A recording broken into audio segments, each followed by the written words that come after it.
IBAS e Centro de Formação Saber, já em algumas edições, não é? E sempre trabalho com as disciplinas de didática, pesquisa ou investigação em educação, né? Avaliação. Então, a proposta, ela se dá hoje nesse contexto do que seria a didática do ensino superior. E aí eu trago como recorte a docência no ensino superior, dimensões e desafios.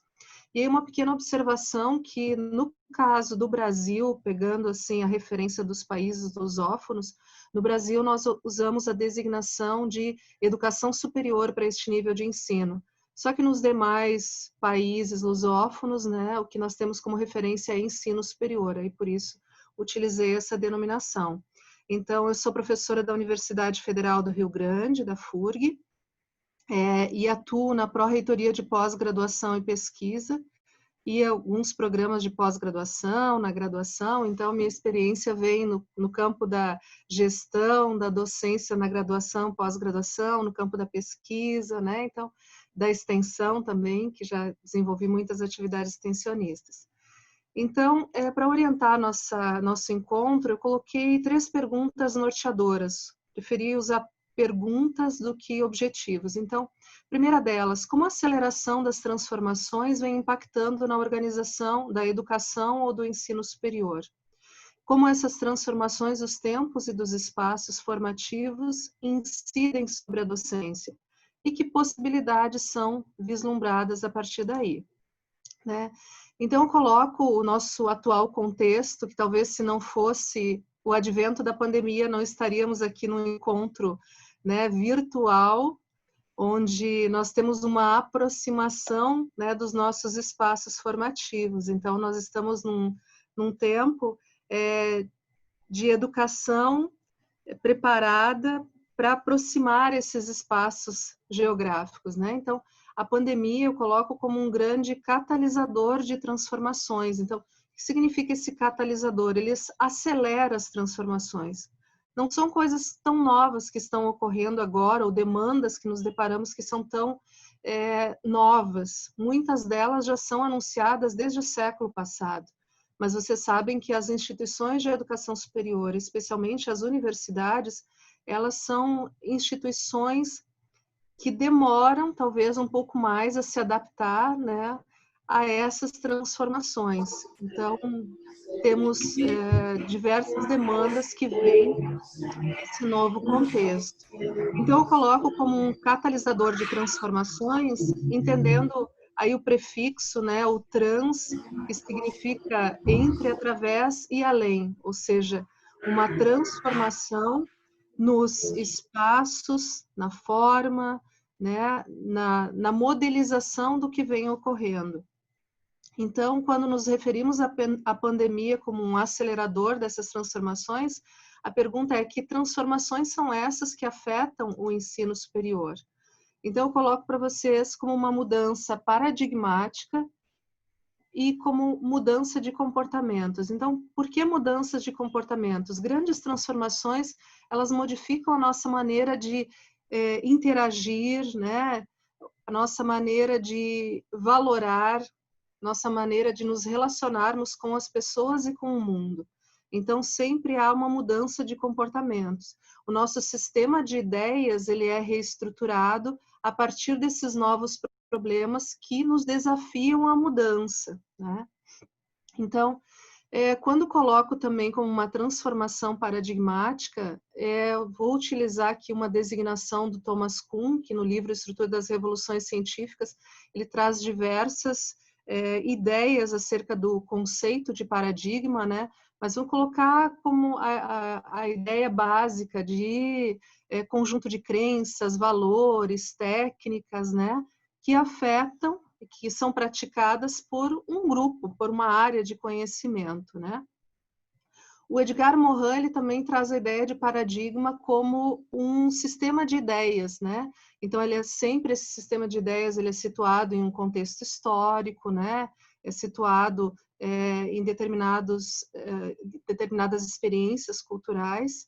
E aí nós percebemos que a aceleração das transformações, elas alteram essas noções de tempo e espaço. O que são já decorrentes da globalização, a gente já vem acompanhando essas mudanças, da incorporação das novas tecnologias, que agora a gente pode até pensar e questionar, né, o que há de tão novo nas tecnologias, mas enfim, elas estão sempre se modificando, se atualizando, novos aplicativos, novas ferramentas, novas plataformas sempre estão surgindo, né? E essa incorporação das tecnologias afeta as nossas práticas sociais e a nossa noção de espaço social, né? Que hoje a ideia de espaço de interação, especialmente educativa, está muito vinculada ao espaço físico, né? A gente sempre entendeu que a escola é o lugar da aprendizagem sistemática, e nós conferimos significado a este lugar, que é um lugar físico. Então, agora, quando a gente pensa, né, dessas novas demandas, nessa reestruturação, também a reestruturação do nosso conceito de espaço. Será que vamos manter apenas restrito ao espaço físico, né? Então, a nossa noção de tempo escolar também ela teve sempre relacionada ao tempo cronológico, ao tempo das horas-aula, né, dos dias de aula, do calendário semestral, bimestral, dos anos letivos, né? Então, um tempo cronológico que nem sempre contemplou os nossos tempos biológicos e aquilo que é particular da aprendizagem de cada um. Então, a gente teve uma certa universalização desse conceito de tempo, né? Do tempo escolar, que é um tempo didático, que é completamente diferente do tempo de aprendizagem. Quantos de nós não aprendeu enquanto estava frente ao professor no seu tempo didático? E aprendemos depois, no intervalo da aula, em um estudo individual com os colegas, né? Ou mesmo sozinho. Quer dizer, o nosso tempo de aprendizagem, ele é muito próprio, ele é muito particular.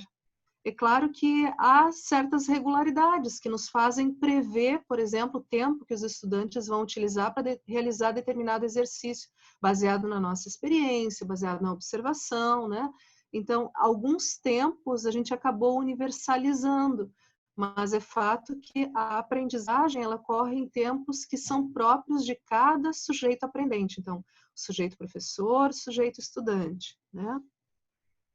Então, essa noção de tempo universal e de tempo cronológico, ela está na base dos sistemas escolares industrializados do século passado, né? E basicamente alicerçado no tempo didático do professor, que era o agente ativo desse sistema. Então, desde os anos 70, quando eu falo em transformações, né? Desde os anos 70 a gente vem questionando essa mudança mesmo de quem é o sujeito ativo na relação didática, falando em especial da questão do ensino, que não é o professor apenas, mas o estudante também, que precisa ser ativo nesse processo de aprendizagem, ele controlar o seu tempo, né? Ele ser participativo também na tomada de decisão, nas escolhas que faz, onde estudar, como estudar, em que tempo estudar, né?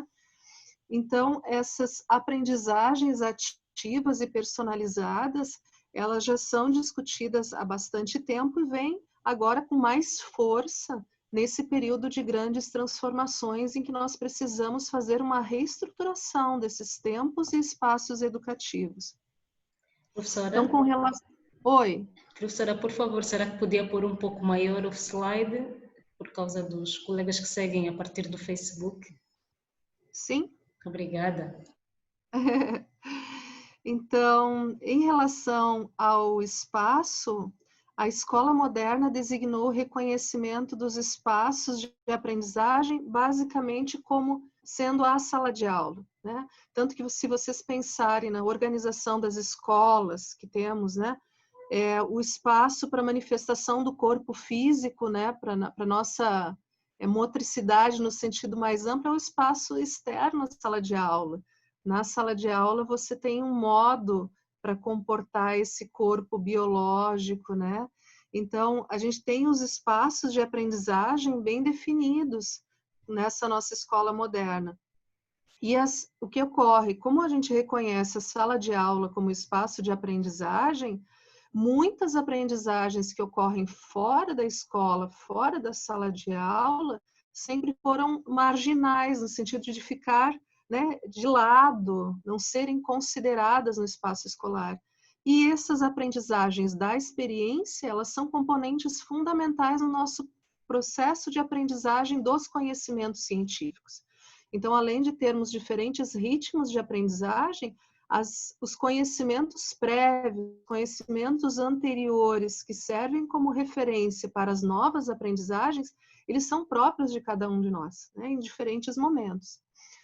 Então, a gente observa que o modelo de ensino, de instituição escolar, tal como a universidade é também uma instituição, né, desse aparato escolar, ela traz um fechamento do sistema de ensino no tempo e espaço, né? E aí, que não comporta a complexidade da vida e da formação superior, que demanda processos de adaptação para inserção no mercado de trabalho, para manutenção dos postos de trabalho. Hoje a gente precisa de perfis muito mais adaptados e com capacidade de reconstrução permanente, de aprendizagem ao longo da vida.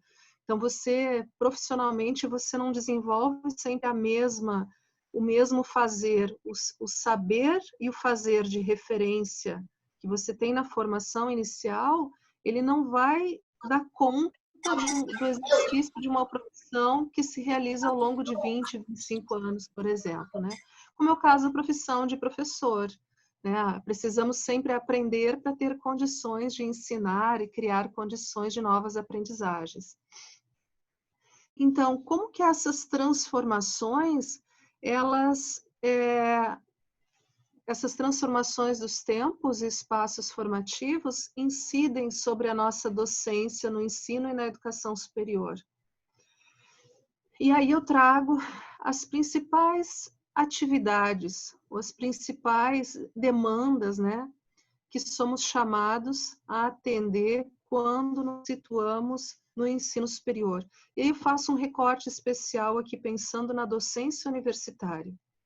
No Brasil, a educação superior, ela se desenvolve em diferentes instituições, assim como em Angola, né? A gente não tem só universidades, temos outros tipos de instituições também.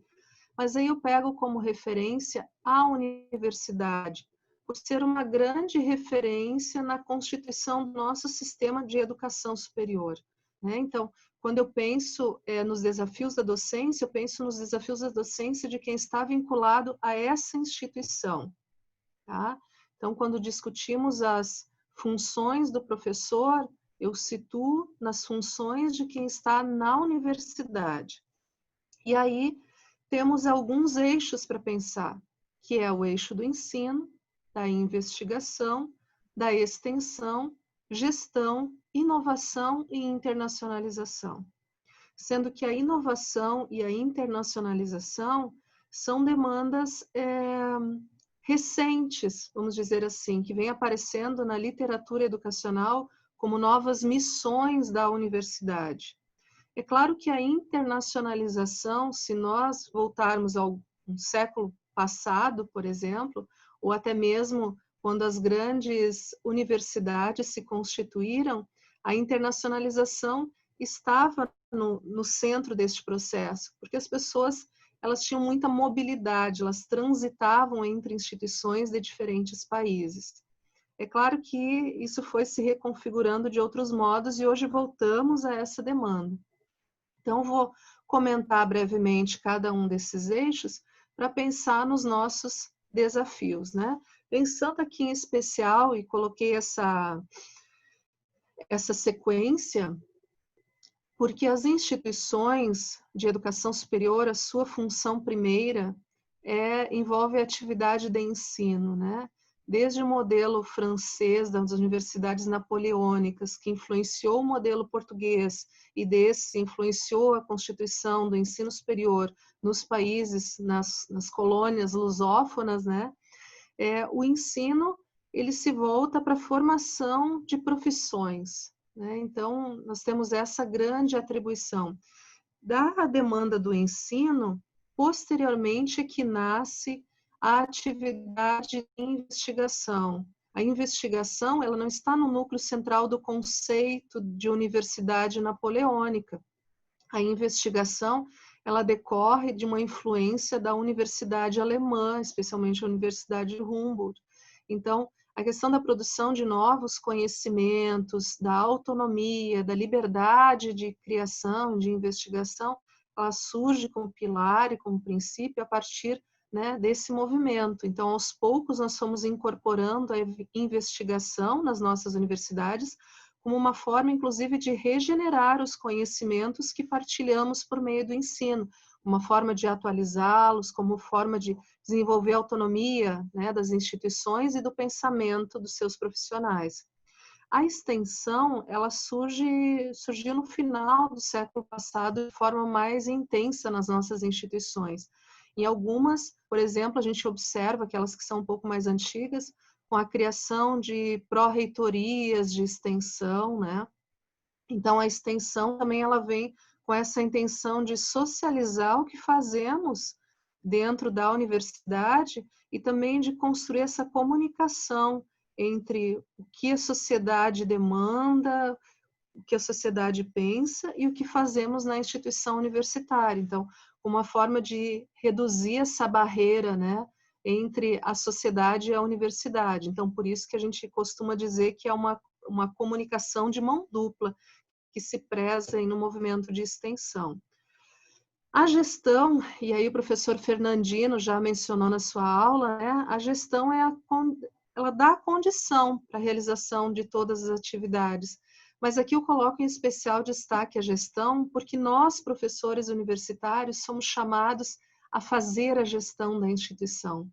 Todos os processos democráticos, principalmente nas instituições públicas, eles demandam a participação dos professores, seja em conselhos, colegiados, comissões, como a gestão pedagógica dos cursos, né? Então, a gestão não faz referência apenas ao aspecto administrativo, de gestão financeira, de infraestrutura, mas a gestão como um processo de coordenação de pessoas. Então, eu posso pensar em gestão macro da instituição, do sistema de ensino, como a gestão da sala de aula, onde a gente está gerenciando aprendizagens, conflitos, né, dilemas, né? Então a gestão está presente.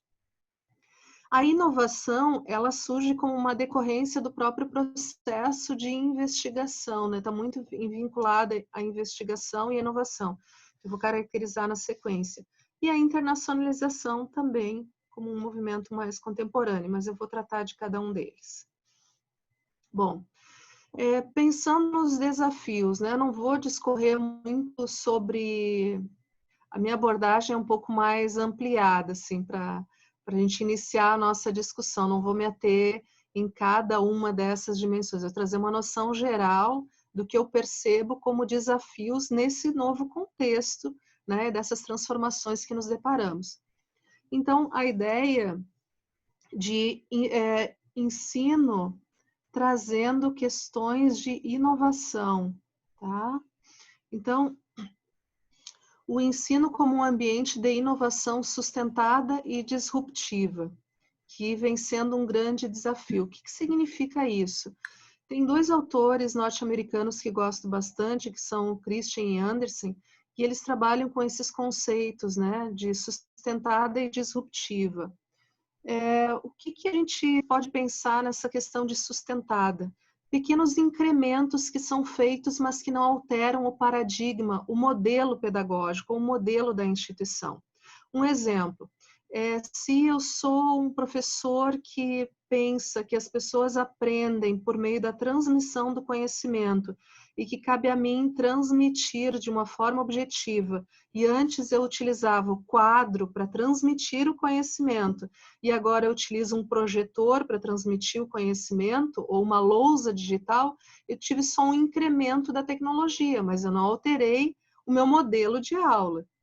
Agora, se eu estiver num ambiente de inovação disruptiva, significa que eu vou transformar a minha concepção pedagógica, que não é de um ensino tradicional, talvez eu esteja com intenção de promover um ensino mais ativo, com maior participação e gestão dos estudantes. Então, se eu vou utilizar uma lousa digital, uma nova tecnologia, é dentro de um outro modelo de ensino, um outro modelo pedagógico. Isso caracteriza o disruptivo, né?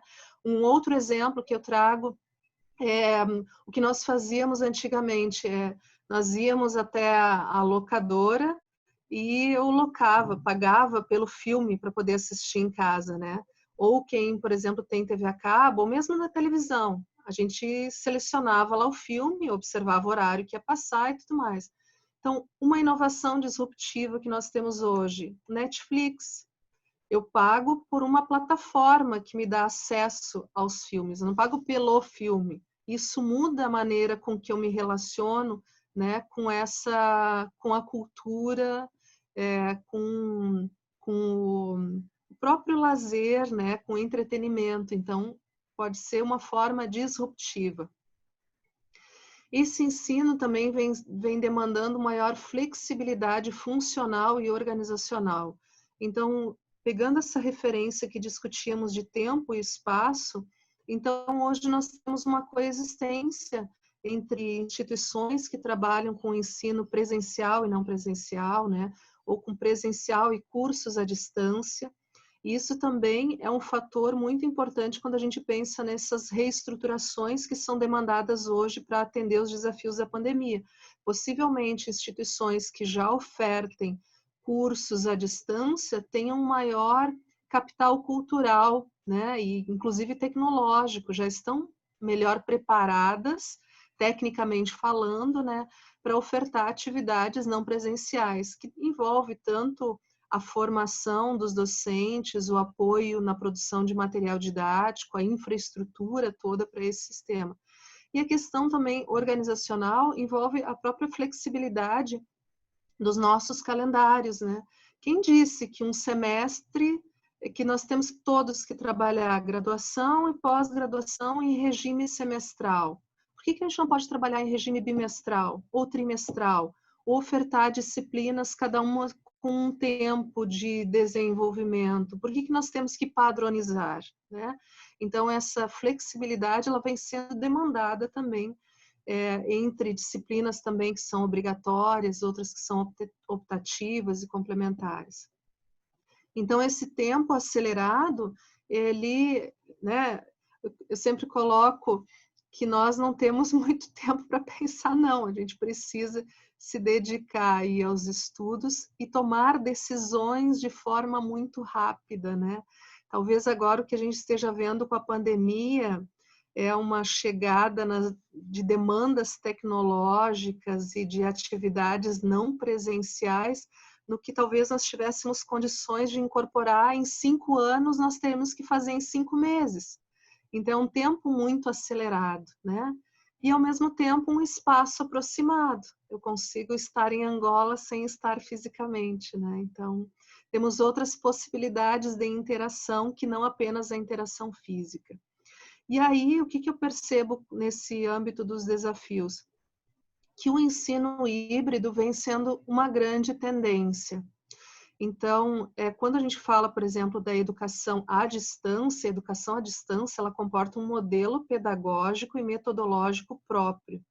O ensino híbrido, ele é diferente, você continua utilizando o presencial com parte das atividades não presenciais, né? Eu vou caracterizar um pouco esse ensino híbrido, que me parece ser uma grande saída, porque hoje as nossas instituições e os nossos estudantes não têm condição de acompanhar uma guinada total de saída de um presencial para um não presencial, né? Ou para aquele modelo exclusivamente à distância.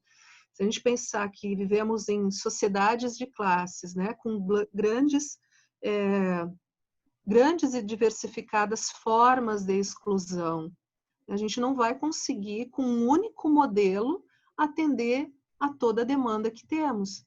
Então, precisamos pensar em várias possibilidades. O ensino híbrido dá um pouco conta dessa proposta.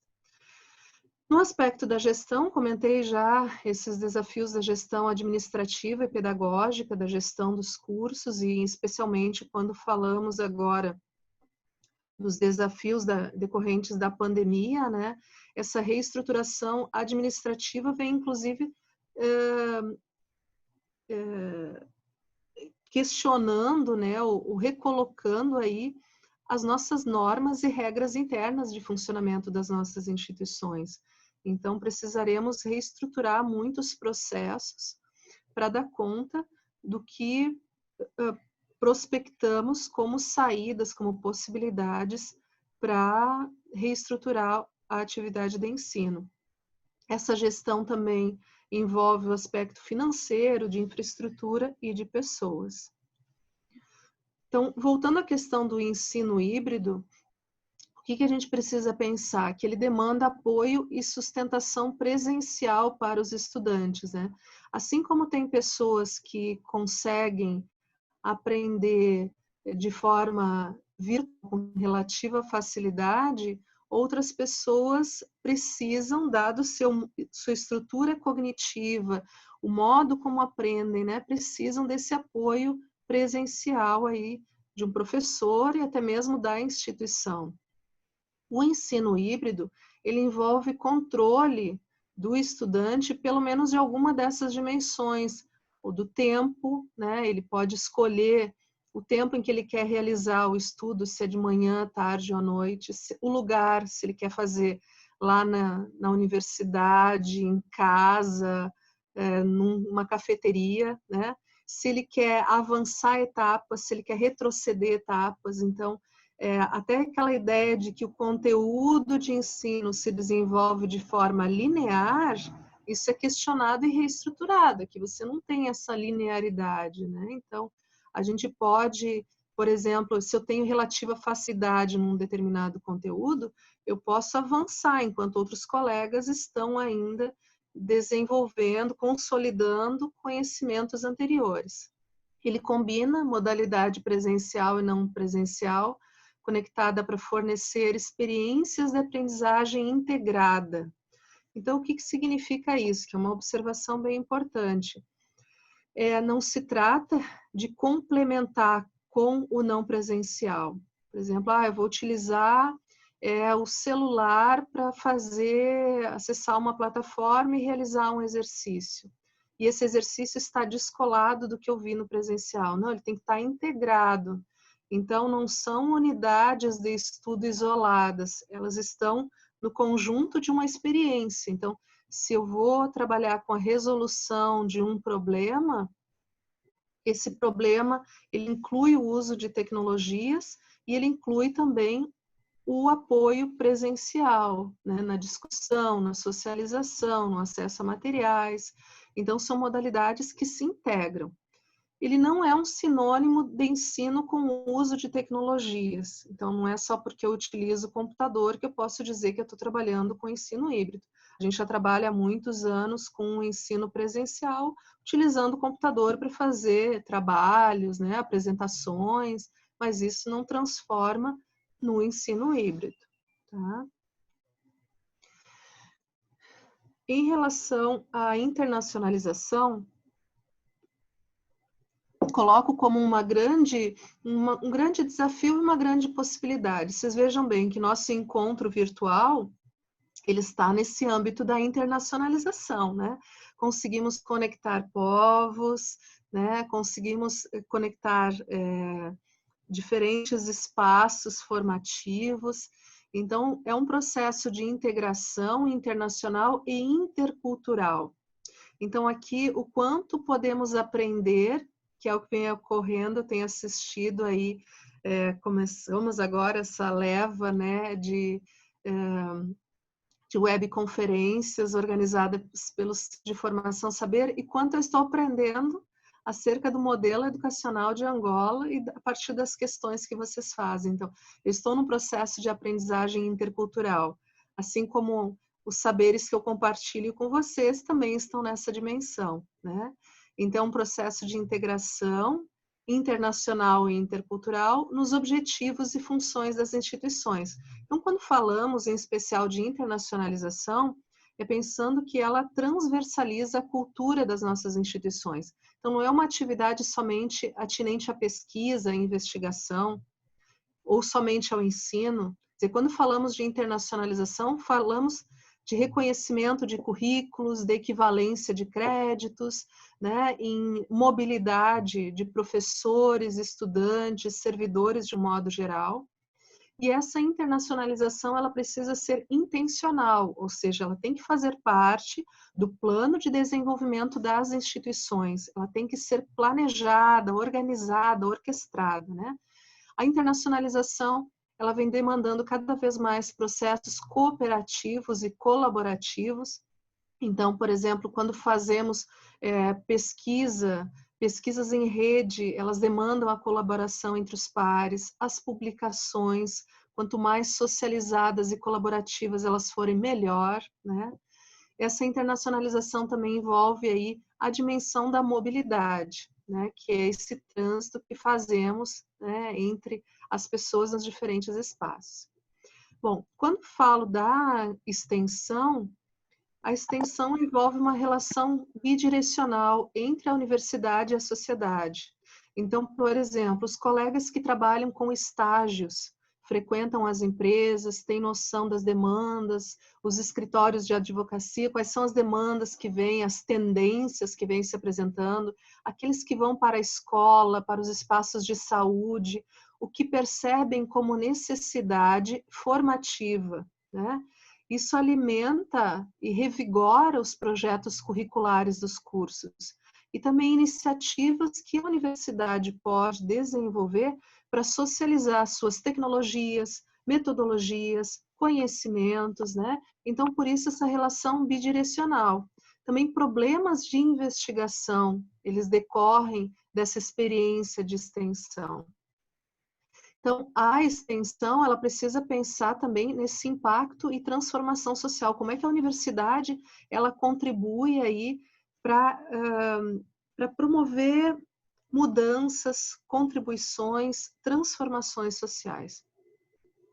A extensão também envolve a integração de saberes, né, entre saberes científicos, saberes da experiência, da tradição, saberes populares. Envolve também a interdisciplinaridade, né, porque a extensão, ela dificilmente ela é especializada. Então, por mais que tenhamos, por exemplo, o mobilizador seja um problema ambiental para o meu projeto de extensão, esse problema ambiental, ele não decorre de uma solução somente educacional, ou somente econômica, ou somente política, ele é interdisciplinar. Então, a gente pode prever a articulação de diferentes campos do conhecimento e diferentes profissionais. E a extensão, ela vem sendo defendida como a articuladora das atividades de ensino e investigação na socialização com a comunidade. A investigação, né, como um desafio de criação e regeneração dos conhecimentos, então, renovação dos nossos saberes, de desenvolvimento científico, eu diria, de autonomia científica e tecnológica das nações. Então, agora nós estamos no período de pandemia, acompanhando o papel fundamental desempenhado pelas nossas universidades e o esforço em contribuir, né, com soluções, com alternativas, sejam técnicas, né, ou sejam de diagnóstico também, nesse contexto de pandemia. E a investigação, ela envolve todo um aspecto de autonomia na produção, né, e na organização cognitiva das pessoas e das instituições. E também envolve sua qualificação, sua regeneração e estruturação. A inovação, ela envolve alterações que afetam o que fazemos e o que pensamos, né? Então, coloco isso porque as inovações, elas são sempre contextuais. Então, significa que uma inovação em uma atividade de ensino ou de extensão, por exemplo, em Angola, pode já ser algo não inovador aqui na instituição onde eu trabalho no Brasil, porque já tivemos experiências anteriores, né? Ou já é uma experiência consolidada. Então, ela depende muito do contexto, por isso que ela pode ser tanto incremental quanto disruptiva. Ela pode ser dar mais estrutura, mais corpo a uma experiência já desenvolvida, ou pode ser uma experiência completamente diferente, né? E as inovações, elas estão muito vinculadas ao desenvolvimento social e tecnológico. Tanto é que, por isso, hoje as instituições, especialmente as universitárias, estão investindo muito em parques tecnológicos, em formação para o empreendedorismo, né? Então, tem toda uma demanda aí nesse grande arcabouço das inovações aí, vinculado ao desenvolvimento social e tecnológico. E aí eu vou fechando aqui, que a pessoa às vezes fala demais, né? E aí a gente vai conversando a partir dessas ideias. Então eu trago para vocês uma ideia do Christian que eu gosto bastante, que ele diz assim: em uma época de mudanças drásticas, os que têm capacidade de aprender é que herdam o futuro. Quando os que já aprenderam, né, eles descobrem-se equipados para viver em um mundo que não existe mais. Então, aquele mundo que nós conhecíamos antes da pandemia, né, quando sairmos desse movimento aí, teremos outros desafios e precisaremos sempre de um movimento de aprendizagem. Então, a profissão de professora, a profissão docente, como uma profissão social, né, ela nos demanda sempre a aprendizagem permanente. Então, por isso, temos um futuro aí nos esperando, futuro que se constrói a nossa tomada de decisão diária, de estudo diário, reestruturar o que nós entendemos por educação superior, por ensino superior. Bem? Então, fico aberta às perguntas, contribuições dos colegas aí que estão nos acompanhando. Muito obrigada, professora. Não sei se já temos questões para a professora. Se tivermos, vamos usar as reações. Professora, vou só pedir exato. Sim. Se tivermos questões, vamos usar as reações para colocar a mão no ar ou escrever uma mensagem.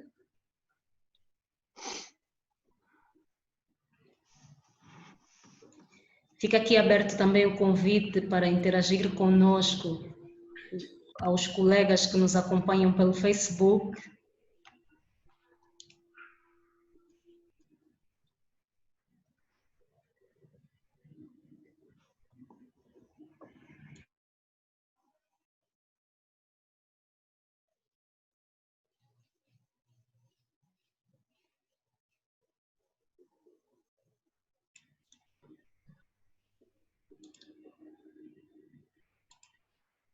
Professora, nós não temos nenhuma questão por enquanto. Não sei se a professora quer acrescentar mais alguma coisa no que disse. Deixa eu resgatar aqui. O Luciano tem uma pergunta.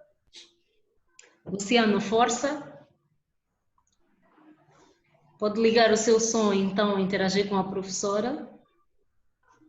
Pois, obrigado, professora Domingos. Boa noite, professora. Olá. Ok. Professora, obrigado pela boa explanação do conteúdo. A aula, de facto, foi muito bem exposta, muito bem delimitada e, de facto, conseguimos apreender muita coisa. Mas, enquanto a professora falava, alguma coisa me saltou à vista relativamente à questão ligada a um dos pilares da universidade, a questão da investigação, e depois vamos ligar a questão da investigação à extensão. Na ligação, na relação entre a investigação e a extensão, pode surgir um outro conceito que poderíamos chamar de competitividade. Ou seja, se eu tenho um produto novo, eu trago nova realidade e preciso levar esta realidade à comunidade. Preciso comunicar com a comunidade para que eu consiga resolver os problemas da minha comunidade. Portanto, os meus produtos na universidade, o meu conhecimento na universidade deve servir, o fim último, aos problemas da comunidade. Porém, a pandemia nos coloca uma grande dificuldade, que é exatamente este distanciamento físico. Repare, doutora, neste exato momento, Como é que poderíamos, por exemplo, lidar com as universidades, já que fomos todos apanhados de surpresa? As empresas não criaram ainda, poucas, sabe? Aqui em Angola, pelo menos da realidade que nós temos, não temos empresas que tenham capacidade de criar mecanismo de estágio para estudantes em que não haja contato físico. As universidades podem fazer algum esforço para que se criem mecanismos de viabilizar a formação dos estudantes sem que haja esse contato físico, porém, no momento de colocar à prática aquilo que ele busca na universidade, encontra um impasse. Doutora, a primeira questão é mesmo esta: como é que as universidades vão poder se relacionar com as empresas e com a comunidade? Um dos grandes desafios que a própria pandemia nos coloca. E eu gostava de ouvir a opinião da doutora relativamente a isto. Tá bem. Eu acredito que quando você inicia sua fala, que você faz referência à relação entre investigação e extensão, né? Você coloca que um dos nossos desafios é comunicar esses novos conhecimentos, é a comunicação da universidade com a sociedade para resolver os problemas. Lembrando que que se defende não é uma comunicação unilateral, né? Nós temos muito essa ideia de que a universidade tem muito a partilhar com a comunidade, mas a comunidade também tem muito a partilhar, e aí eu pego sempre esse exemplo do que eu aprendo sobre a cultura em Angola, em Moçambique, em Cabo Verde. Os saberes da tradição, eles pouco entram para a universidade. E o quanto a gente precisa preservar esse patrimônio cultural e esse conjunto de saberes, né? Então, pensar aí na extensão como essa via de mão dupla. E aí, se por um lado nós estamos distantes fisicamente, por outro, você veja que pelas tecnologias, especialmente por meio de redes sociais, o quanto nós conseguimos socializar. Então, tem um movimento também incluído, que é o de popularização da ciência, que nos desafia a comunicar aquilo que fazemos, pesquisamos, entendemos, de uma forma simples, não simplificada, de uma forma simples, para que qualquer pessoa, independente da escolaridade, vamos pensar assim, ela consiga ter uma noção, ela consiga ter ideia do que fazemos. Então, é uma grande oportunidade que eu vejo esse momento também, né, apesar de dramático, mas é uma oportunidade a socialização de conhecimentos por meio dessa popularização da ciência que pode ser feito por meio das tecnologias. É claro que aí a gente pode pensar que as tecnologias não são acessíveis a todo mundo, né? E aí eu falava novamente, quando se tem grandes desigualdades sociais, não são todos que têm acesso a essa tecnologia. Então, a gente precisa também de uma política de Estado para prover, assim como os Estados modernos, eles criaram instituições escolares para que a gente pudesse ter acesso à educação sistemática. Por outro lado, agora vem o grande desafio de infraestrutura, de apoio tecnológico que nós estamos vivenciando. Bom, em relação a questão, né, da socialização profissional dos nossos estudantes com as empresas, o que eu entendo que não tenho a resposta para essa sua demanda. Eu acredito que o que a gente pode fazer é construir diagnósticos, por exemplo, quais são os espaços que as pessoas, os nossos profissionais que estão em formação, quais são os espaços que eles demandam interação. Por exemplo, preciso das empresas que trabalham em determinado segmento. Quais são as empresas que trabalham nesse segmento que dispõem de tecnologias que podem ser utilizadas para fazer essa comunicação? A gente não tem muito essa noção. Então, sem um diagnóstico da condição do nosso estudante, da condição da instituição, da condição da empresa, fica bem difícil você pensar em estratégias. E um dos desafios desse momento de pandemia é justamente que nós não temos nenhum receituário pronto para aplicar. A gente precisa avaliar os contextos para tomar a decisão. E aí pensar na melhor possibilidade, né, dadas as condições de infraestrutura, de apoio técnico que a gente dispõe. Então, essa eu não tenho resposta para você, eu só posso dizer que eu preciso de um diagnóstico para pensar. Doutora, deixa eu só fazer mais uma questão. Na sua experiência enquanto acadêmica, olhando para aquilo que tem sido o desenvolvimento das nossas sociedades em função dos grandes desafios que nos foram impostos por esta doença, pela pandemia da Covid-19, na sua visão, nós estamos numa iminência de desaparecimento de certas profissões que exigem exatamente este contacto físico entre as pessoas. A professora consegue ver, pelo menos daqui a alguns anos, não ter mais um indivíduo a ser defendido, por exemplo, por um advogado num cartório do tribunal, mas por um aplicativo, por um robô, por coisa assim qualquer, já que esta pandemia nos impõe exatamente este distanciamento? Você veja, às vezes quando eu assisto os filmes, né, eu vejo essas visões de futuro em que temos robôs desempenhando várias atividades humanas, né? Isso nos faz pensar aí nas profissões. Mas o que eu queria colocar, as profissões, elas são construções sociais. Depende como as nossas sociedades vão encarar, né, essas profissões. Então, algumas, por exemplo, como é o caso da profissão de professor ou profissão docente universitária, ela é altamente regulada pelo Estado, né? No sentido de o Estado diz qual é a formação mínima. Eu costumo dizer que todos nós temos uma profissão de origem. E aí, quando nos tornamos professores, nós precisamos nos apropriar de um aparato de outros saberes que dizem respeito a essa atividade. Então, saberes pedagógicos, saberes técnicos, curriculares, né, políticos e outros tantos. E outro tanto. Então, depende muito como cada segmento social vai regular as profissões, porque você pode ter o desenvolvimento de uma tecnologia, pensando esse exemplo que você deu aí do advogado. Eu posso ter o desenvolvimento de uma tecnologia que me permita fazer o desempenho dessa profissão, só que ela precisa ser assumida e regulada no contexto profissional. Então, não sei lhe dizer como se tem profissões que tendem a desaparecer. Eu diria para você que profissões que tendem a desaparecer são aquelas que não estão se regenerando, que não estão se adaptando. Se você não se adaptar, você tem a tendência a chegar num certo limite. E aí você se torna, talvez, descartável, né? Ou não essencial. Agora, se as profissões elas se reestruturam, ouvindo as demandas da sociedade, as demandas do seu campo profissional, fazendo atualizações do seu contexto, eu entendo que elas têm uma grande probabilidade de permanecerem ativas.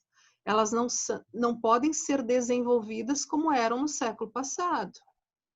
Nem a atividade de professor. Veja bem, existem plataformas que às vezes têm mais sucesso de aprendizagem utilizando inteligência artificial do que um professor presencial, na frente do estudante. Então, depende muito dessa capacidade aí envolvida, né? Dessas competências que estruturam a profissão. Ok, muito obrigado. Muito obrigada, professora. Tem mais uma questão da nossa colega Felicidade Priscila. Por favor, pode colocar a sua questão à professora.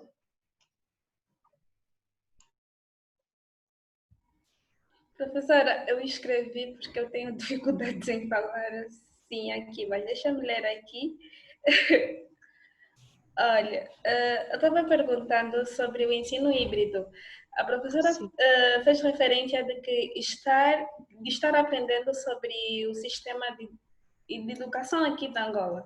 E eu gostaria que a professora desse uma opinião sobre como podemos inovar o nosso modelo tradicional de ensino nas universidades e fazer com que os alunos sejam os protagonistas do próprio aprendizado. Nós vemos que a sociedade tende a se desenvolver de uma forma que as pessoas tornam-se mais autodidatas do que outra coisa. Então, gostaria que a professora falasse um pouquinho mais sobre isso. Obrigada. Tá bem, obrigada pela pergunta. Eu sempre costumo dizer que não é porque você incorpora uma tecnologia que você faz uma mudança, né? Você precisa primeiro mudar o seu sistema de ideias, então mudar o sistema pedagógico, o que se faz no presencial, modificar as concepções, os entendimentos dos professores, reconstruir o nosso conceito de ensino, os nossos conceitos e entendimentos sobre a aprendizagem e utilizar as tecnologias, as estratégias não presenciais em favor das aprendizagens, tanto do professor quanto do estudante. Que à medida que eu desenvolvo atividades não presenciais, monitoro, acompanho, eu também me requalifico, né? Eu reconstruo os meus entendimentos. Então, a gente tem acompanhado uma tendência aí do uso de plataformas, como, por exemplo, o Moodle, né? Ele vem sendo utilizado, a gente já usa na minha universidade como uma plataforma para educação à distância, onde ele funciona também como um repositório de conteúdos institucionais. Então, eu vejo especialmente em Angola, a gente tem uma grande dificuldade com o acesso e com o custo de livros, né, de material de estudo. Então, eu percebo que o investimento nessas plataformas, ele pode democratizar muito mais esse acesso ao conteúdo científico que nós utilizamos na aula. Às vezes é só o professor que tem aquele livro físico, né? Então, hoje os livros digitais, eles já podem ser, né? Temos várias opções. Então, vejo muito nessa tendência aí, combinando, né? Utilizando o não presencial e as ferramentas como uma complementação de um modelo presencial reestruturado, porque aquele tradicional ele não dá conta aí, a gente, né, de colocar protagonismo na ação do estudante. Muito obrigada, professora. O Edilson pediu a palavra. Edilson, por favor, pode expor a sua questão. Okay. Boa noite, professora Jonara. Está me ouvir? Estou te ouvindo, boa noite. Okay. Doutora Jonara, eu queria saber, né, nesse tempo de pandemia, em que há essa questão de haver ensino à distância, sabemos que a universidade comporta também a extensão universitária, isso é, a integração de saberes, mas também a relação com a sociedade. Eu queria saber, na sua análise, como irá ocorrer essa integração, essa relação entre o social, entre a comunidade e a universidade, nesses desafios de pandemia em que se impõe o distanciamento social. Gostaria também de ouvir falar a respeito dos momentos em que pode haver coincidência entre o tempo de aprendizagem e o tempo didático. Será que os tempos são sempre diferentes? Será que algumas vezes que há coincidência? Então, gostaria de saber um pouco sobre isso. Muito obrigado. Bem, o distanciamento social hoje, quando a gente fala, você veja que ele carrega a ideia de distanciamento físico, porque nós não estamos distantes socialmente, nós estamos em interação, né? Então, o distanciamento físico, sim, que ele vai precisar ser repensado aí nas nossas instituições, e acredito que vem uma grande mudança, por exemplo, quando a gente pensa, talvez, hoje, por exemplo, na minha universidade, as atividades estão suspensas, né? O ensino presencial, ele está suspenso. Quando retomarmos as atividades, certamente aquelas turmas em que tínhamos 80 estudantes, considerando aí a necessidade de distanciamento físico, essas turmas têm que ser reduzidas, não terei mais 80 estudantes, né, na sala de aula. Talvez 30, talvez 20, né? E aí um número maior de turmas, enfim, é uma reconfiguração que nós teremos que fazer. E aí, então, quando se fala do distanciamento social no contexto da pandemia, do distanciamento físico. Por isso, volto a dizer, por meio das tecnologias, a gente pode aproximar as pessoas. É claro que aí você precisa ter disponibilidade da internet, né? Por isso que eu digo que precisa ser uma política de Estado para que, de fato, a gente tenha condições de infraestrutura e maior acesso das pessoas nesse momento. Essa era uma questão, e a outra questão era, só me recorda que eu acabei não anotando aqui.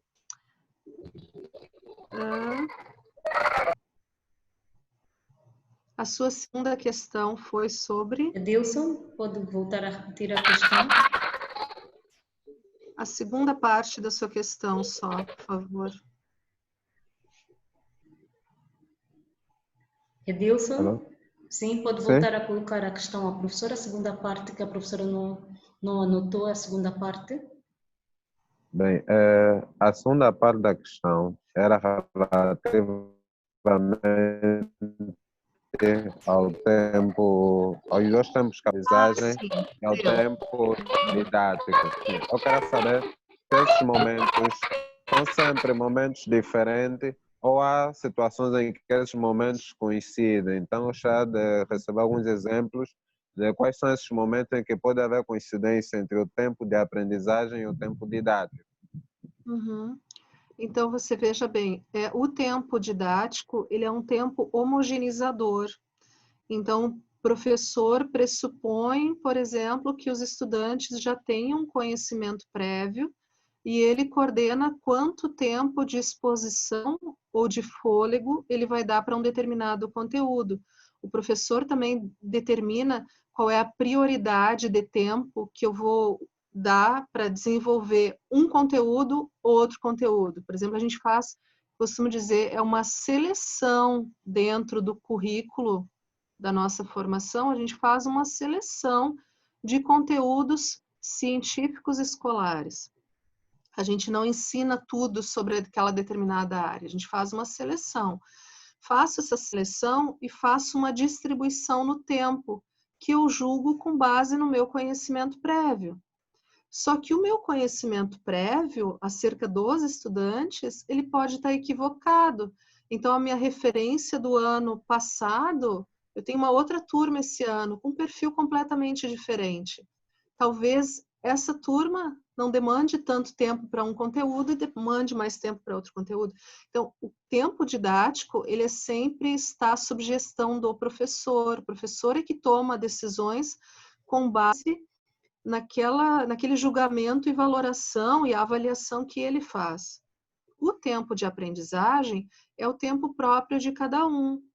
Às vezes eu já tenho consolidado aquele conhecimento porque eu trabalho naquele setor, por exemplo, trabalho numa empresa lá naquele segmento, e aí a aula de cálculo que o professor vai dar já é o que eu faço no meu dia a dia. Então, quer dizer, inclusive eu já acelerei, eu já sei onde o professor vai chegar com aquela aula. Agora, outro estudante que nunca viu aquele conteúdo, que não tem uma referência de contexto, um conhecimento anterior, talvez ele precise de muito mais tempo que aquelas 2 horas a aula que o professor destinou para ensinar. Por isso é muito... nem sempre o tempo de aprendizagem conversa com o tempo didático. E é por isso que temos que fazer as avaliações, os acompanhamentos constantes e periódicos, para poder corrigir essas distorções, intervir nessas distorções. Você pensar assim, o professor deixa para fazer uma prova final, somente uma prova ao final do bimestre. Talvez um estudante com muitas dificuldades de aprendizagem, ele se apropriou de pouquíssimos conhecimentos e fazeres, né? Justamente porque ele estava muito distante desse tempo didático previsto aí pelo professor. Muito obrigada, professora. Eu agora vou passar a palavra ao professor Fernandino, que também pediu a oportunidade para expor alguma coisa. Professor, por favor. Olá, saudações a todos e a todas. Professora Gionara está de parabéns. A tranquilidade com que a professora Gionara fala diante de uma câmara é incrível. É sério? É sério. Bom, na verdade... Se for verdade, é porque aprendi na sua aula, que eu assisti depois. Não pude participar ao vivo, mas assisti toda depois. Ai, É incrível, é incrível. Não, professora Jonara, eu queria contribuir em relação ao Luciano, não é? Que falava um pouco daquela questão se há profissões que vão desaparecer, a profissão docente. É preciso perceber que a pandemia vai passar. Essa Covid-19, não sei por isso, se é por isso que lhe meteram 19, não é? Vai passar. E vamos depois poder nos abraçar, beijar. A doutora Jonara tem que vir para Angola, que tem um refúgio guardado para ela aqui. Portanto, um dia, tudo isso vamos ter que... Agora, como diz a professora Jonara muito bem, o mundo não vai voltar a ser o mesmo, a educação não vai voltar a ser a mesma. Ou seja, não vamos querer voltar a ser surpreendidos com uma outra situação dessa. Logo, temos que nos adiantar no tempo, porque dessa vez quase que fomos todos pegos de surpresa, não é? E então, como outra vez, como falávamos com a doutora Jonara, não é? Nós perguntávamos assim, e lá no Brasil, como é que está tudo? A professora Jonara disse, não, nós também aqui paramos as aulas, fechamos a universidade, os estudantes estão em casa, não há aula. E nós pensávamos, parece que éramos só nós que estávamos parados, né? Porque no Brasil, se calhar, estavam a ter aulas em casa. Não, também foram apanhados um pouco em contrapé, não é? Então, é esta confiança que eu queria dar um pouco, não é? De que o modelo de sala de aulas, em que as pessoas vão estar juntas, os colegas vão poder ir à cantina tomar um café juntos, os professores vão poder abraçar-se, ir a um casamento.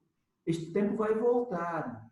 Agora, a questão é, até lá o que é que a gente faz? Ficamos parados? Não, e como dizia a doutora Jonara, aquilo que se calhar teríamos que fazer em 5 anos, agora vamos fazer num tempo mais reduzido, não é? Adaptações e tudo mais. Mas isso sempre o ser humano foi feito para viver em interação. Dizia, o ser humano é um ser social.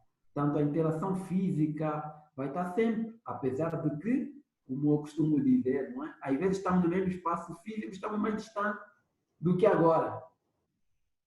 E então, a compreensão da interação física, a questão do ensino à distância, ou ensino não presencial, ou ensino não no mesmo espaço físico, se calhar é uma questão, sobretudo, de nomenclatura, porque, por exemplo, agora não me sinto que estamos no ensino à distância, doutora Jonara, estou tão próximo do teu sorriso lindo, que é uma coisa incrível.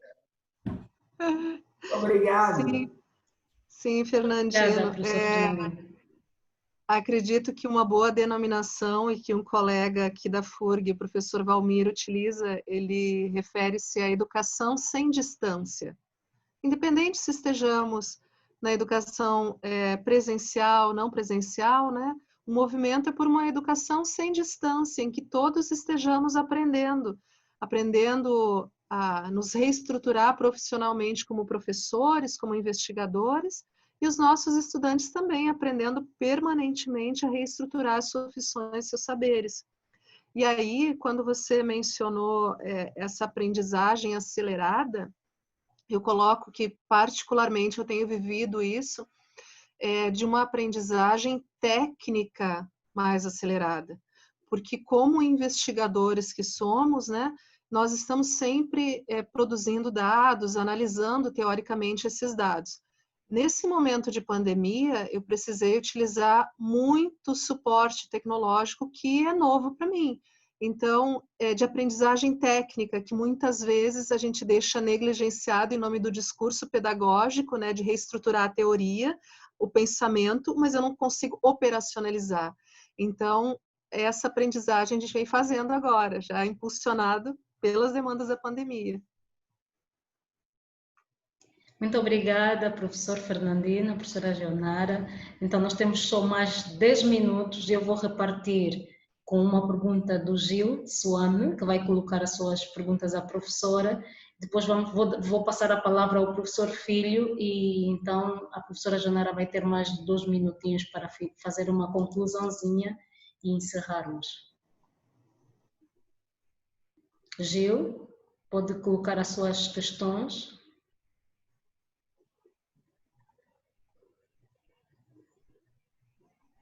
Colega Gil, pode ligar o seu microfone e colocar a sua questão? Sim, já está ligado. Sim, professora. Não sei se me ouve. Sim, lhe ouço bem.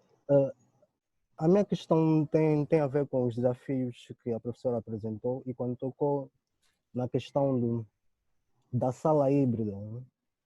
É uma questão que me preocupa pelo seguinte, né? Estamos todos a nos adaptar, mas com o uso das tecnologias que vem facilitando, tal como essa aula que tivemos com a professora, que foi muito boa, desculpa, precisava elogiar também antes no princípio. A minha questão que me preocupa é a diferença que nós temos de níveis sociais, não sei se me entende. Há um distanciamento entre as condições que os estudantes podem apresentar, que na nossa realidade é imensa, né? Podemos ter um aluno que pode ter todas as condições e um aluno que tem até dificuldade até de se alimentar. Quando a gente vem inserir esses novos modelos, essa nova maneira de transmitir, dá a ideia que estamos a diversificar, mas eu fico também com você que estamos a meter muitos alunos de parte porque não conseguem acompanhar, porque não têm essas condições. Minha questão é, a professora defende um único modelo que devemos estudar, analisar e ver um modelo padrão que serve para todos, ou defende essa diversidade, né, com a tecnologia que a tecnologia trouxe, e se defende essa questão, essa diversidade de usar vários modelos de transmissão, não teríamos agora a dar vantagem àqueles que têm melhores condições sociais e financeiras. Isso seria comum, para ser mais simples, dar alguns bitoque, alguns pão simples, e depende muito da condição desse aluno, tanto cognitiva e também do ponto de vista social e financeiro. Então, eu sou daqueles que defendo um modelo que sirva para todos. Mas também, por outro lado, penso na tecnologia que veio para todos, né? Mas que nem todos podem acompanhar. Qual é a opinião da professora? Não sei se me fiz entender. Né? Sim, sim, obrigada pela pergunta. Eu concordo pela tendência da sua fala, me parece assim, depende do que faremos nesse momento, nós podemos ampliar e deixar de forma mais dramática o apartheid social e educacional que a gente já vive.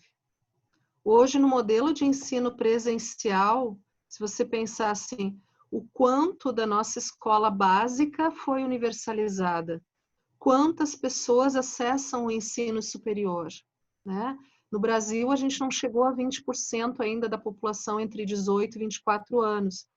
Então, quer dizer, já existe, é fato que existe um apartheid social e educacional, e ele pode ser agravado, sim, se a gente optar por um único modelo, né? Por exemplo, se nós fizermos uma guinada muito drástica do presencial para o não presencial, e sem um apoio dos estados provendo aí as condições de infraestrutura.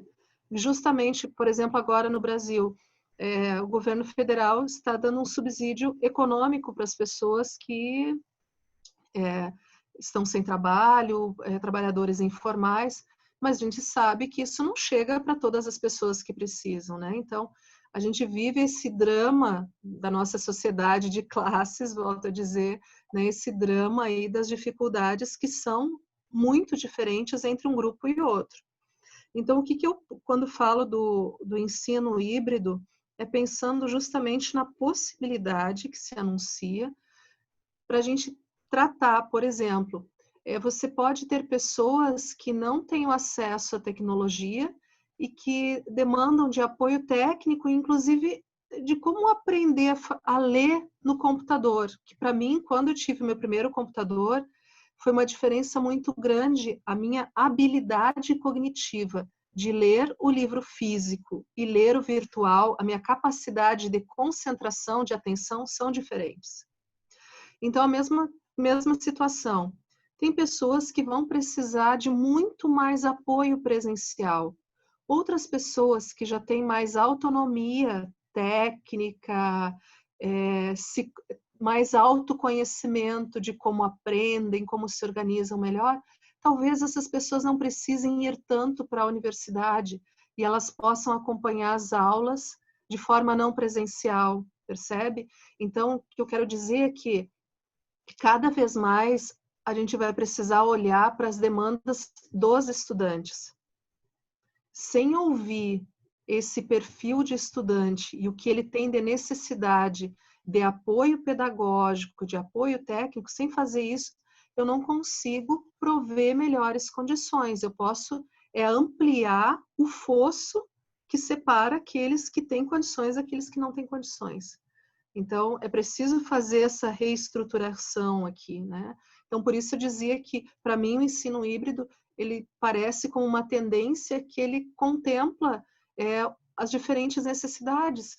Se você, por exemplo, pensar que a universidade pode ter disponível, nesse tempo de pandemia, os laboratórios de informática para que os estudantes tenham acesso à internet, né, prevendo aí o distanciamento social e tudo mais. Essa pode ser uma forma de apoio. A outra é eu também ter o mesmo material pedagógico de ensino disponível para quem quiser acessar no celular e ficar na sua casa, né? Mas a gente precisa prever como contemplar essas diferentes necessidades, sempre pensando que as condições dos nossos estudantes são muito diversificadas. Muito obrigada, professora. Eu sei que há ainda muitas questões, mas nós temos que respeitar o tempo, né? O tempo da sala de aula, embora seja virtual, mas temos que respeitar o tempo e já estamos mesmo sem tempo. Eu vou então dar a última palavra ao professor Filho, que tem também alguma coisa a dizer. Depois, no final, a professora vai fazer um resumozinho, vai deixar alguns conselhos e as questões que ficaram por responder, nós podemos interagir, a professora vai deixar o e-mail dela, nós vamos enviar o PowerPoint e ainda nos vamos encontrar nas próximas vezes, nas próximas salas, semi-presenciais e presenciais. Então, professor Filho, por favor, tenha a palavra. Primeiro, boa tarde, professora Jonara. Boa noite a todos os participantes aqui. Essa diferença de horário, mas felizmente não nos separa, né? Há um distanciamento físico, mas há essa aproximação social. Primeiro, obrigado por ter sempre, na hora, respondendo o nosso convite, né? Essa disponibilidade e essa amabilidade de partilhar a sua experiência com os angolanos. Por isso, nós acreditamos que já fazes parte dessa família e daqui a nada, de certeza, já terá essa nacionalidade angolana. Professora, eu queria, e vejo nessa nossa sala híbrida, com a participação de vários colegas de diversas instituições, como podemos observar, nós temos esses 4 pilares, que é o ensino, investigação, extensão e gestão. Na minha maneira de ver, na minha observação, nós temos grande lacuna, principalmente no que tange à extensão, quase a inexistência da extensão universitária a nível das instituições. Temos um grande problema, o outro é o grande problema da gestão universitária. Uns dizem a questão da investigação científica, ok, mas eu acho que esses 2 pilares são as grandes lacunas que o nosso sistema de ensino aqui temos, a grande dificuldade.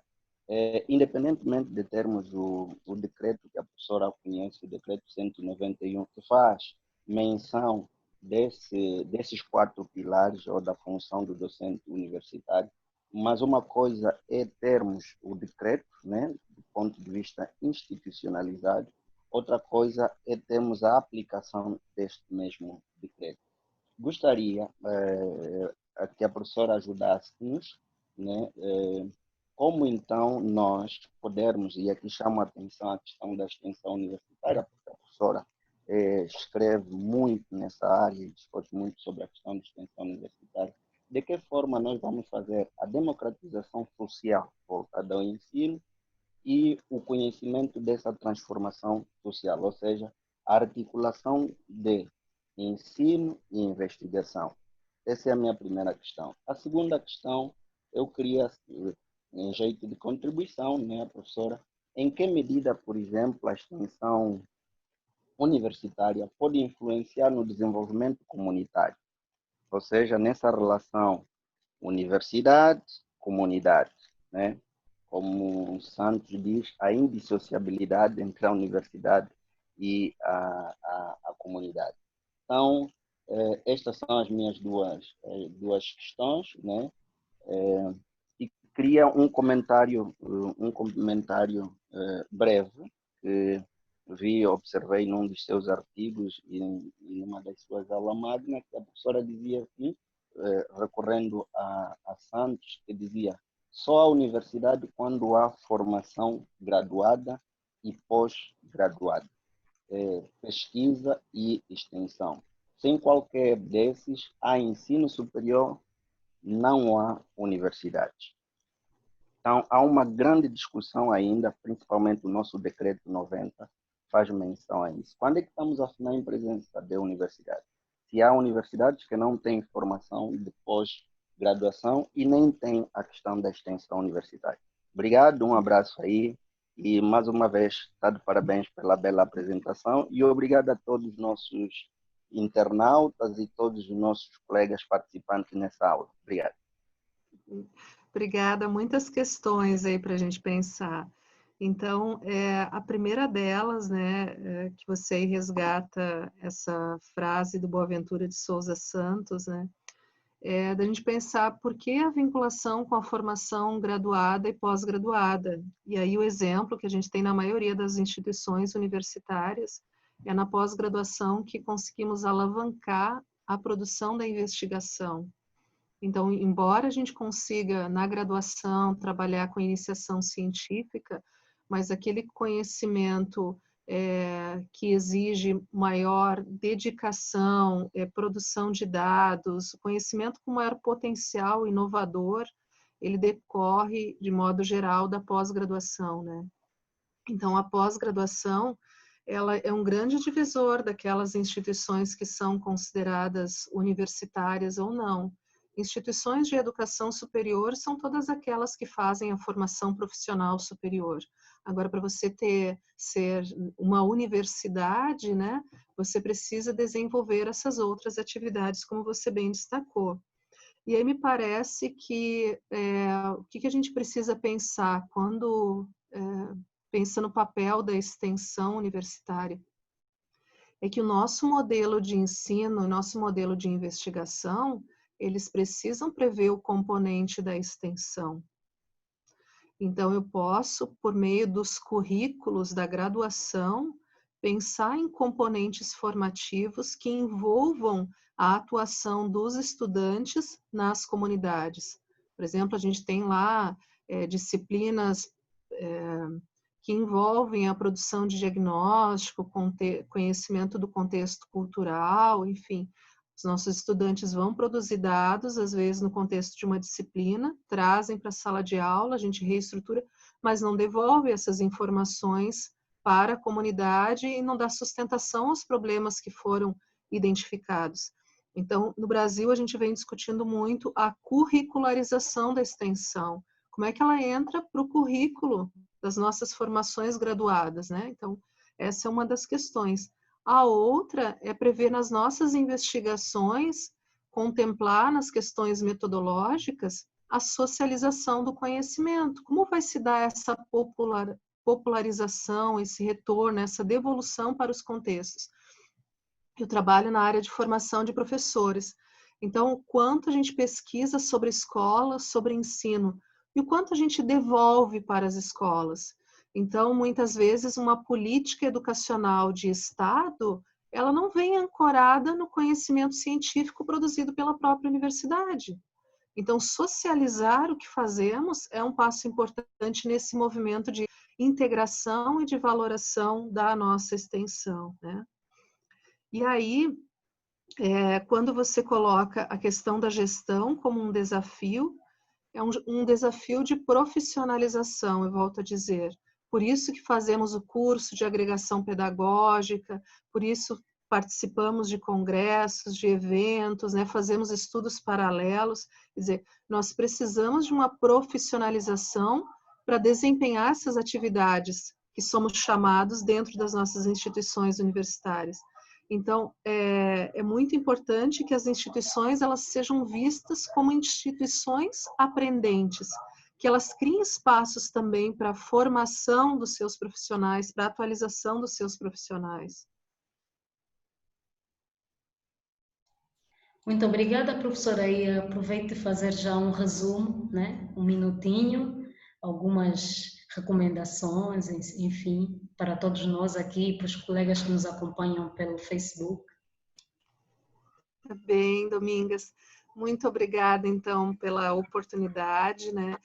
Dizer para vocês que é muito desafiador construir, por exemplo, e partilhar as nossas ideias de uma forma virtual, né, por meio da oralidade, porque nos constituímos professores dinamizando atividades em sala de aula, né? Eu preciso do movimento físico também, eu preciso da interação olho a olho.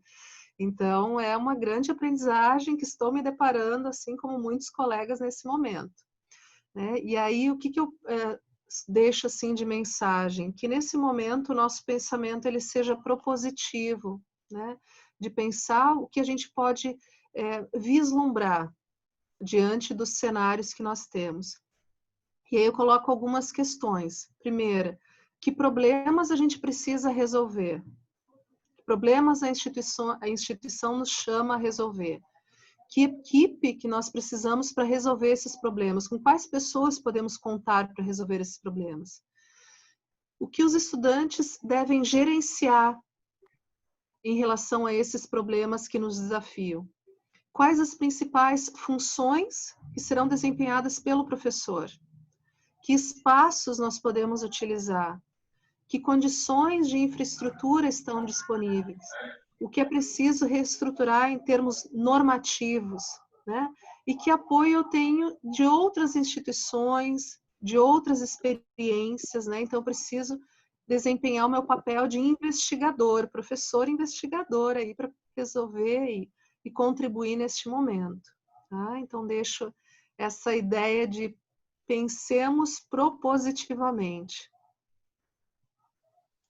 Muito obrigada, professora. Né? Vou reiterar o que disse inicialmente. É sempre um prazer tê-la conosco. Eu agradeço imenso, né, por ter aceitado o nosso convite mais uma vez. Agradeço a participação de todos que se encontram aqui na nossa sala do Zoom. Agradeço àqueles todos que nos acompanharam pelo Facebook. Né? Muito obrigada. Gostaria então de aproveitar a oportunidade para deixar um convite. Amanhã temos um debate sobre as reflexões do ensino da língua portuguesa em Angola, às 17 horas. Será com transmissão direta para o Facebook do Centro de Formação Saber e do ISPECAM. E na sexta-feira, dia 29, temos então os desafios do docente universitário com o professor Dr. João Manuel Correia Filho. Vou enviar os links ainda amanhã, prometo. Então espero contar com essa equipa, como a professora falou da equipa, eu gosto dessa equipa maravilhosa, que contribui com vários comentários, com perguntas pertinentes. Então, muito obrigada em nome do Centro de Formação Saber. Estamos juntos, até a próxima. Fiquem em casa, cuidem das vossas famílias e seguimos juntos. Muito obrigada a todos. Um beijo grande a todos. Obrigada. Obrigado. Obrigada.